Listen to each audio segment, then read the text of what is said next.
Здравейте и добре дошли на нашата среща на тази годишното издание на Алея на книгата. Радвам се на възможността да ви посрещнем тук днес, за да ви представим авторката на една от книгите, които издателство Буквите български издател с председател Иван Богданов предстои да издаде тази есен. Поздравявам и зрителите ни в социалните мрежи, които ще ни гледат на запис. Аз съм Екатерина Никодинова, маркетингов директор на издателството, а тук до мен е авторката на книгата "Лицата на насилието" Светла Гогова. Здравей, Светла! Здравейте! Предстои да издадем книга без аналог на българския пазар. Тя е единствена по рода си, защото в нея се говори честно и дълбоко открито за насилието, което битува в нашето общество, както за на пръв поглед познатото, така и за това, което остава скрито и за чието съществуване не сме в състояние да си дадем сметка, още по-малко да му противостоим. В днешния разговор ще ви разкажем за идеята на книгата, за нейните послания и кауза. Ще потърсим отговори на най-важните въпроси, свързани с насилието, първите признаци, начините за помощ и ще поговорим за надеждата, че винаги има изход. Светла, нека да започнем с няколко думи за това кога и как започна да пишеш. Има ли нещо конкретно, което те е провокирало и на което да не си могла да устоиш? Здравейте и от мен! Искам първо да благодаря на всички, които са тук присъстващи и на зрителите в социалните мрежи. Като дете имах ниска езикова култура, признавам си го, и затова като тинейджър започнах да се вода дневник, написах повече от 10 дневника, за да мога да структурирам мислите си и да ги претворя на белия лист. Все още пазя първия си дневник. От една страна, ако се възбродея, да ми напомня къде съм била, а от друга страна, ако имам неувереност и се притеснявам, да покажа пътя, който съм извървяла. До 18 годишна възраст не можех да напиша и 2 изречения в Рима. След навършването на пълнолетие беше съпроводено с мелодичните трели на мерената реч. Започнах да пиша стихотворения, просто изведнъж. Първото го сънувах и още в просъница го написах на белия лист. И после сякаш се отпуших. Пишех всеки втори ден, трети ден, всеки ден. Учих се докато пиша. Римувах съществителни, съществителни, прилагателни, кръстосвах ги. Реших да напиша стихотворение без глаголи, успях. Започнах да пиша в акростих, отново ми беше лесно. След това започнах да пиша есета, като открих магията на метафорите. Разкази пиша сравнително отскоро, може би от 2-3 години. И това е така, защото скоро научих как се пишат разкази. Всички, които са докосвали до моето творчество, познати, близки колеги, приятели, семейство, дори непознати, всички са единодушни преди това, че моето творчество докосва и разтърсва често. Което ме радва, тъй като произведенията произлизат от моето сърце и моята душа. Питали са ме много пъти, мислиш ли да издадеш книга, и аз му отговаря: не мисля, защото първо това е процес, второ е висока отговорност, трето трябва да си готов и озрял, и четвърто трябва да имаш послание, което да предадеш на читателите, на публиката си. И се радвам, че сега предстои издаването на първата ми авторска книга и радостта ми е двойна, защото от една страна е моята първа авторска книга и от втора страна е на тема, която е близка до сърцето и душата ми. Да, разкажи, моля те, за гостите и зрителите за основната тема и идеи, които присъстват в нея, и каква е нейната кауза. Книгата "Лицата на насилието" е сборник от разкази, обединени от една обща тема – насилието. Предупреждавам, че тя е различна и като обем, и като съдържание. Може би е по-тънка от стандартите, около 150 страници, но от друга страна предупреждавам, че е много тежка за четене. Тя разглежда насилието от неговите различни страни и проявления. Това е книга с кауза, тъй като взех решение 100% от моята печалба да я даря за благотворителност на организация, която работи с жени, претърпели насилие. Второ, купувайки тази книга, вие реално оказвате помощ на лица, претърпели насилие, тъй като, както казах, 100% от моята печалба ще даря за благотворителност. И трето, не на последно място, това е книга за нас, от една от вас. Била съм и от двете страни. Близо 30 години бях в цикъла на насилието, успях да изляза от него, да се възстановя и да водя пълноценен живот и знам, че не съм сама. Определям се като жена сървайвър и това смея да твърда, че е титла, тъй като е свързано с женската сила да се направи първата крачка по пътя за независимост и самостоятелност, а от друга страна вече е излязла от ситуация на насилие да помагаш на други като тебе, които все още са неуверени и се страхуват.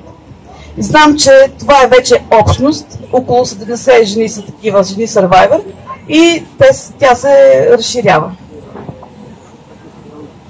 Може би сега да разкажеш и да ни кажеш кога можем да говорим за насилие. В какви ситуации говорим за насилие? Кое определяме като насилие? Да, има различни класификации на насилието. Според една от тях то се дели на физическо, сексуално, емоционално, психическо, икономическо, институционално и така нататък. Според друга класификация може да се определи като пряко или поведенческо. Тук е физическото насилие, войната, мъченията, униженията. Може да се определи друг вид насилие, структурното насилие, когато определени групи или общности нямат достъп до основни права или до природни ресурси, може да се определи като културно насилие, например расизма. Няма да ви отекчавам с различни класификации на насилието. Най-общо насилието включва тези действия, агресивни или престъпни, които имат за цел да унищожат човека или да му нанесат вреда. Тук може да се включат и различни злоупотреби в зависимост от тяхната значимост. Можем ли да кажем какви са ранните знаци, за какво трябва да бъдем бдителни и какви са своевременните действия, които са подходящи да се предприемат? И можем ли да ги открием в лицата на насилието? Ранните знаци много често ги пренебрегваме и дори да ни светне червената лампа, махваме с ръка и намираме обяснение, че това не е насилие. Ранни знаци могат да бъдат, например, когато мъжът е много ревнив, но тогава си казваме, той е ревнив, защото ни обича. Или когато казва, аз ще работя, ти си седи и си почиви вкъщи, казваме, какъв джентълмен, нали, той ще грижи за моя комфорт. Или когато ни удари шамар, или ни нагруби, тогава си казваме, всеки има лош ден, нали, може би и аз съм допринесла за това. Или когато... това общо взето. Сега ти, да. Да, сетих се, значи аз обичам да давам един пример за знак за насилие, направата на салат. Може да ви звучи смешно и невероятно, но да, и това може да предизвика насилие. Например, мъжът иска да се прави салата по определен алгоритъм, т.е. първо солта, после оцета, после олиото, иначе ако се обърка алгоритъма, солта се плъзга по олиото и не може да вкуси салатата. И когато жената не прави тази салата по определен алгоритъм, то тогава следва физическо и психическо насилие. Друго, например, или пък ресните на килима да са успорени. Всичко това съм го описала в разказът "Принцът, принцесата и дяволът", където се говори за домашното насилие. Във всеки разказ разкривам генезиса, как се поражда насилието, мисленето на потърпевшата, жертвата и на насилника и изходите от тази ситуация. Ти вече изброи какви видове насилие има, как са класифицирани. Може би да разгледаме всяко едно от тях по-отделно, като започнем с домашното. Какво включва то? Домашното насилие включва... Кога говорим за домашно насилие? Да, говорим за домашно насилие, когато имаме употреба или закана за употреба на физическо, психическо, емоционално, сексуално насилие. Пак повтарям, и заканата за употреба на такова насилие върху хора, които са в родствена връзка, или хора, които са или са били в съпружеска връзка. Има за цел причиняване на или до смърт, или на насилие, до наранявания и така нататък. Институционалното насилие е по-малко познато. то е в рамките на дадена институция, между самата институция и потребителите или между самите потребители в дадена институция. Например, психиатричните клиники, заведения, болници, центрове за психично здраве и също така домовете за деца, лишени от родителски грижи, които до преди няколко години съществуваха. Сексуалното насилие, да, искам да обърна внимание на него, то е едно от най-опустошаващите, въпреки че аз не обичам да казвам, че насилието има степени. Всяко насилие е ужасяващо и опустошаващо, то просто има различни разновидности, различни видове. И сексуалното насилие, искам да кажа, в една... Всички искам да приемаме, да допускаме, че може да има сексуално насилие между приятели, но когато има между съпрузите или между лица, живеещи в фактическо съжителство, че такова насилие не може да съществува. Не може, значи, когато един от партньорите не иска секс и каже не, нето означава не. В противен случай това е насилие. Да поговорим малко и за хората с ментални проблеми и за това дали има социална стигма към тях. На времето исках да стана психиатър, не ме приеха медицина и това остана мое хоби, малко странно хоби, но много полезно в комуникацията ми с различни хора, дори с психопати. Да, хората с ментални проблеми са ми слабост.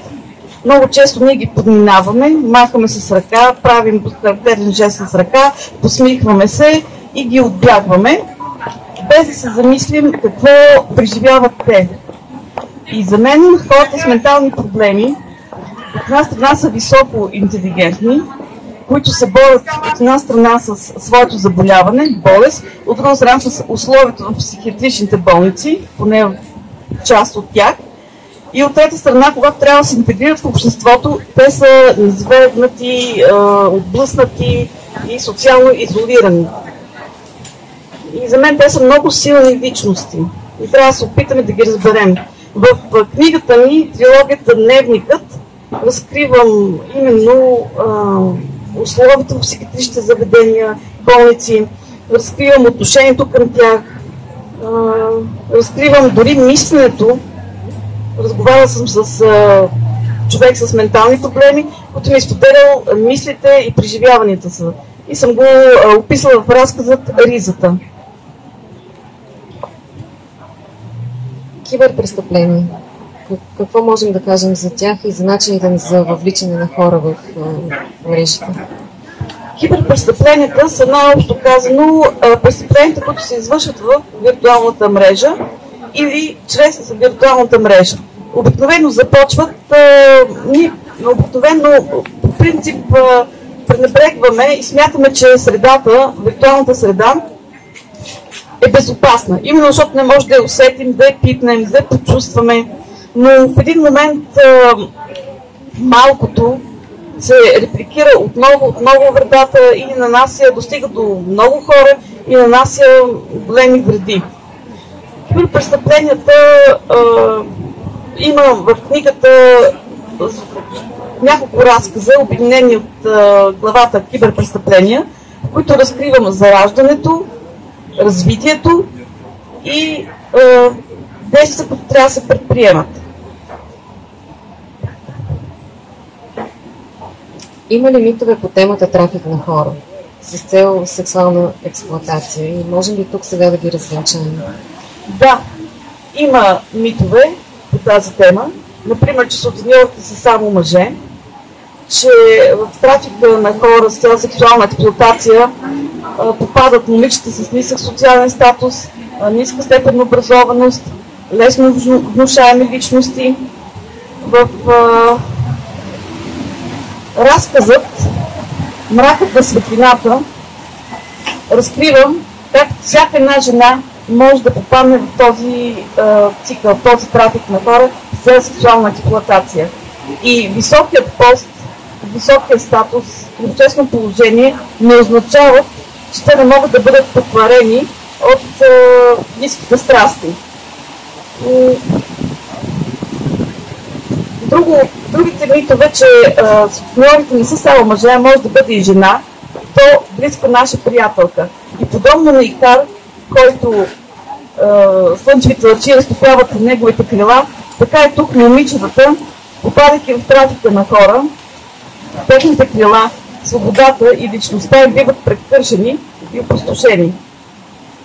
И понякога е измамно чувството, че лесно могат да се достигне до високо положение и просперитет. Много ми се иска да обобщим първите знаци за това, че сме в тази ситуация и да се опитаме да дадем варианти за изход от нея. Съвети към хората, лично преживяващи насилие, към техните близки, приятели, познати, които вече са научили, както и за знаците, които могат да говорят косвено за наличието на насилие. Какви са първите стъпки, какви са начините за помощ? Първите стъпки, ако сме пострадали от насилие, да направим първата крачка. Това е много важно. Никой вместо нас не може да направи тази първа крачка. Второто е да се доверим. Знам колко е трудно, когато си предаден, да се довериш отново, но трябва да го направим. Третото е да бъдем последователни. Винаги трябва да подадем сигнал. Знам, че понякога сме заплашени от насилника да ни нарани, да убие нас или нашето семейство, членове на семейството. Но ако оттеглим жалбата си, оставяме правоохранителните и полицията със свързани ръце. Другото, което е, ако сме свидетели на насилие, ако виждаме наша близка, дори непознат човек, отново да подадем сигнал и да бъдем близо до него през целия път на възстановяване. Друго нещо важно, което искам да подчертая, е, че когато имаме заплаха за живота, тогава се изготвя една експертиза, дали сме изпитали основателен страх за живота си. И точно тук е добре да знаем, че не е необходимо да показваме сила и да казваме: "О, аз не се оплаших, нали? Аз съм силна жена, преодолях го, превъзмогнах го." Напротив, тогава трябва да бъдем искрени, тъй като психологът и психиатрът, който изготвят тези експертизи, не са телепати. Ние трябва да обясним какво сме почувствали. Болките стомаха, това, че не може да спим, това, че се оглеждаме като вървим по улицата, това, че не смеем да бъдем сами на улицата и непрекъснато очакваме нещо да се случи. Другото, което е, това е процес. Да, понякога е много дълъг този процес, отнема години, но това е процес на експертизи, на огледи, на обследване и трябва да се доверим. Казваме много често: ние нямаме закони. Не, аз смятам, че имаме закони, но те не се прилагат качествено или просто не даваме възможност тези, които ги прилагат, да се свършат работата. Ние също носим отговорност за това. Много ти благодаря, Светла, за този разговор. Благодаря и на гостите ни, които останаха с нас въпреки дъжда. Очаквайте премиерата на книгата на 30 октомври. Благодаря ви и всичко добро и довиждане. И аз благодаря.